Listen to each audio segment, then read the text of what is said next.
दोस्तों हाल ही में आए आंकड़ों के मुताबिक चाइना की पॉपुलेशन भारत से कम हो चुकी है और आबादी के लिहाज से चाइना भारत के बाद दूसरे नंबर पर पहुंच गया है और 1960 के बाद यह पहली बार हुआ है। लेकिन एक्सपर्ट्स का कहना है कि अब चाइना की पॉपुलेशन घटती ही चली जाएगी। लेकिन ऐसा क्यों? क्या वजह है जो चीन की आबादी घटती जा रही है? क्या चीन की घटती आबादी का दुनिया पर कोई असर पड़ेगा? चाइना को इससे क्या नुकसान है? आखिर चाइना क्यों है परेशान और कौन होगा आने वाले टाइम में पॉपुलेशन के मामले में नंबर 1? दोस्तों आज हम इसके बारे में डिस्कस करने वाले हैं। दोस्तों 2023 में चाइना की पॉपुलेशन 1,42,56,71,352 है, जबकि इंडिया की पॉपुलेशन 1,82,86,27,663 है, यानी कि चाइना से ज्यादा। आंकड़ों के हिसाब से इस पॉपुलेशन में 2.9 मिलियन यानी कि करीब 29 लाख का फर्क है, जबकि खुद चाइना की 2022 की पॉपुलेशन से भी चाइना पीछे है। 2022 में जहां इस देश की आबादी 1.43 बिलियन थी, वो अब घटकर 1.42 बिलियन हो चुकी है, यानी कि चाइना की पॉपुलेशन में कमी देखने को मिली है और लगभग 60 साल बाद ये करिश्मा देखने को मिला है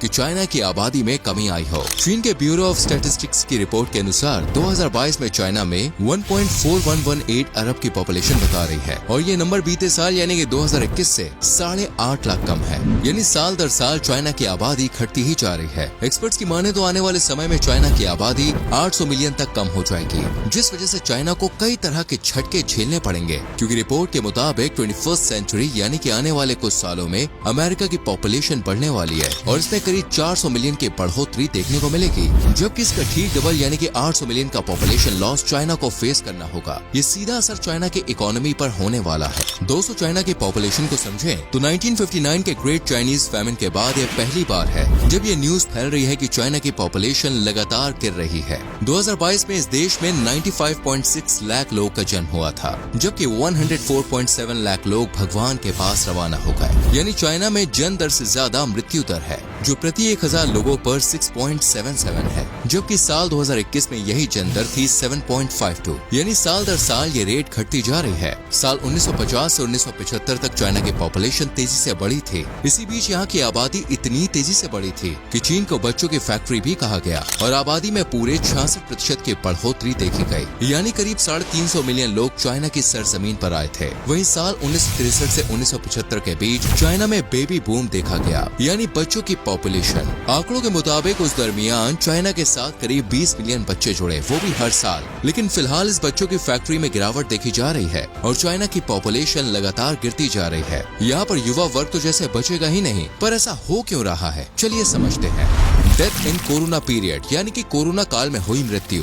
दोस्तों कहते हैं कि दूसरों के लिए गड्ढा तैयार करने वालों को एक न एक दिन उस गड्ढे में खुद भी गिरना पड़ता है। चीन के साथ भी दोस्तों कुछ ऐसा ही हुआ। दुनिया को कोविड नाम की बीमारी देने वाले चीन को इससे सबसे ज्यादा नुकसान हुआ है। साल 2019 में इस देश की पॉपुलेशन 140.77 करोड़ थी, जबकि कोविड के टाइम पीरियड यानी कि साल 2020 में 141.11 करोड़ हुई। वहीं बात करें कोविड के बाद की तो 2021 में चाइना की आबादी 141.24 करोड़ थी, यानी कि सिर्फ कुछ नंबर्स में बढ़ोतरी। इतनी कम वृद्धि की वजह कोविड में हुई मौतों को बताया जाता है। चाइना इस पर खुलकर बात नहीं करना चाहता, लेकिन एक्सपर्ट्स मानते हैं कि कोविड में चाइना की एक बड़ी आबादी मौत के मुंह में समा गई, जिस वजह से आज चाइना को घटती आबादी का सामना करना पड़ रहा है।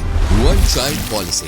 200 साल 1980 से पहले चाइना की जो फर्टिलिटी रेट थी वो थी 6.1, यानी कि यहाँ की महिलाएं एवरेज 6 बच्चों को जन्म देती थी, जबकि अमेरिका और जर्मनी जैसे देशों में 1970 से 1980 के बीच का जो फर्टिलिटी रेट था वो 2.5 के लगभग था। अब क्योंकि चाइना की आबादी दिन दुगनी रात चौगनी तरक्की कर रही थी, तो सरकार ने अपनी 2 चाइल्ड पॉलिसी को 1 चाइल्ड पॉलिसी कर दिया। 1980 में पूरे चाइना में यह पॉलिसी लागू कर दी गई और कई कड़े नियम भी लागू किए गए। जैसे अगर कोई महिला एक से ज्यादा बच्चे को जन्म देती है तो उसे और उसकी फैमिली को किसी भी तरह की सरकारी सुविधाएं नहीं दी जाएंगी, फिर चाहे वो जॉब हो, सब्सिडी हो या फिर कुछ और हो। जिस वजह से चाइना के लोगों ने इस पॉलिसी को शिद्दत से फॉलो किया और फाइनली चाइना की पॉपुलेशन में गिरावट देखी गई। 35 सालों तक इस पॉलिसी को लोगों ने फॉलो किया, लेकिन जब सरकार को लगा कि ज्यादा हो रहा है, अगर ऐसे ही चलता रहा तो एक दिन चाइना में लोग बचेंगे ही नहीं, तब सरकार ने इस 1 चाइल्ड पॉलिसी को कर दिया 2 चाइल्ड पॉलिसी। लेकिन 2021 में ये हो गई 3 चाइल्ड पॉलिसी।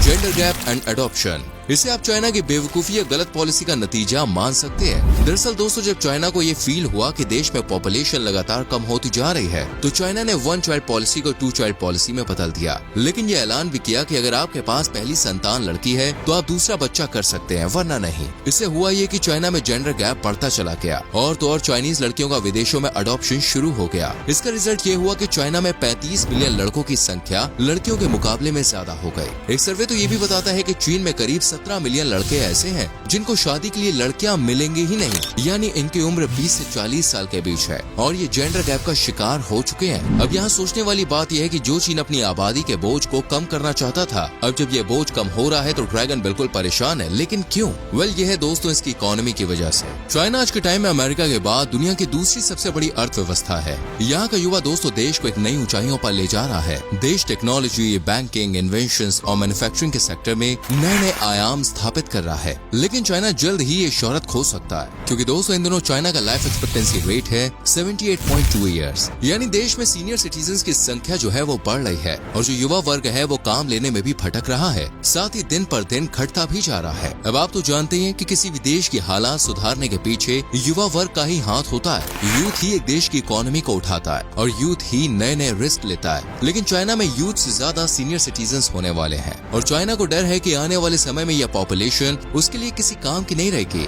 बल्कि उसे ही इनका पेट भरना होगा, जो कि देश की इकोनॉमी के लिए बहुत बड़ा खतरा है। साल 2016 से आ रहे कुछ आंकड़ों पर नजर घुमाए तो चाइना में वर्कर्स की संख्या लगातार कम होती जा रही है और अगर ऐसा ही चलता रहा तो आने वाले समय में चाइना को मैन्युफैक्चरिंग और दूसरे कई कामों के लिए बाहरी देशों से मजदूरों को बुलाना पड़ेगा। हालांकि दोस्तों आज भी चाइना को लेबर फोर्स को देश में काम करने के लिए बुलाना पड़ता है, लेकिन आने वाले समय में ये समस्या अपने चरम पर होगी, जो कि चाइना की बढ़ती इकोनॉमी के लिए एक बड़ा झटका साबित हो सकता है। एग्जाम्पल के लिए हम जापान को ले सकते हैं। जापान ने दोस्तों टेक्नोलॉजी के क्षेत्र में जिस स्पीड से तरक्की की है, उस स्पीड से तरक्की करना लगभग किसी भी देश के लिए इम्पॉसिबल है। लेकिन अब जापान में आबादी तेजी से गिर रही है, जिस वजह से अनुमान के मुताबिक आने वाले समय में जापान की इकोनॉमी पर गहरा असर पड़ेगा। ऐसा ही कुछ चाइना के साथ भी है, तो परेशान होना तो बनता है बॉस। आजकल ज्यादा लोगों के मन में ये सवाल चल रहा है कि क्या चाइना की घटती आबादी की वजह से दुनिया पर कोई असर पड़ेगा? तो चलिए इसका जवाब भी जान लेते हैं। चाइना में दोस्तों कामकाजी लोगों की आबादी सबसे ज्यादा है, जिसके दम पर चाइना ने काफी तेजी से तरक्की कर लगभग हर देश को पीछे छोड़ दिया है।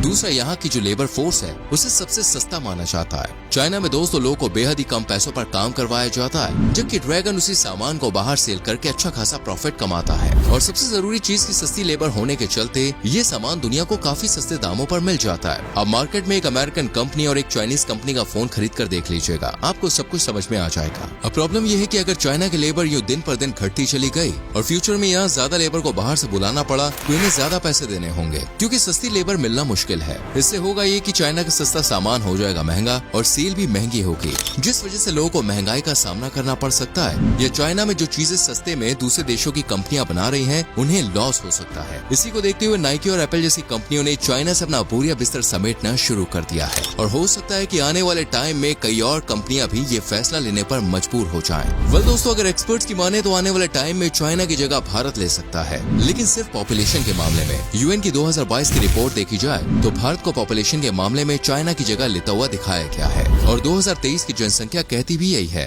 वैसे देखा जाए तो ये गलत भी नहीं है, क्योंकि भारत में 1 चाइल्ड या 2 चाइल्ड पॉलिसी तो सही है, लेकिन यहाँ पर लोग फॉलो अपनी मन की पॉलिसी को करते हैं। खैर मोटे तौर पर कहें तो भारत में प्रजनन दर काफी हाई है। 2023 में ये 2.139 है, जबकि इलाज में मिल रही बेहतर सुविधाओं की वजह से मृत्यु दर में गिरावट देखी जा रही है, जिससे अंदाजा लगाया जा रहा है कि आने वाले समय में पॉपुलेशन का किंग भारत होगा, न कि चाइना।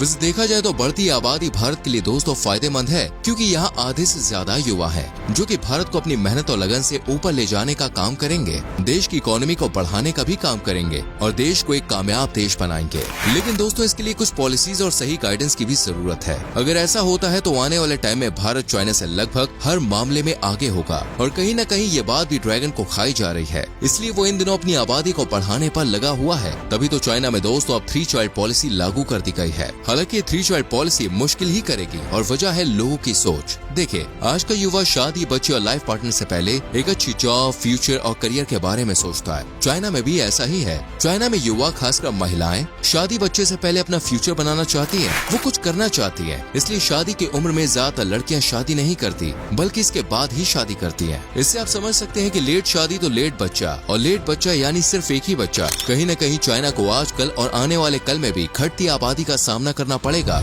और शायद ड्रैगन ये बात अच्छे से जानता है। वह ड्रैगन देश की घटती आबादी को बढ़ाने के लिए क्या करता है भाई, ये तो देखने वाली बात हो गई। फिलहाल आप मुझे बताइए आज की वीडियो आपको कैसी लगी। नॉलेज मिली हो तो फटाफट से वीडियो को लाइक कीजिए और शेयर कर दीजिए।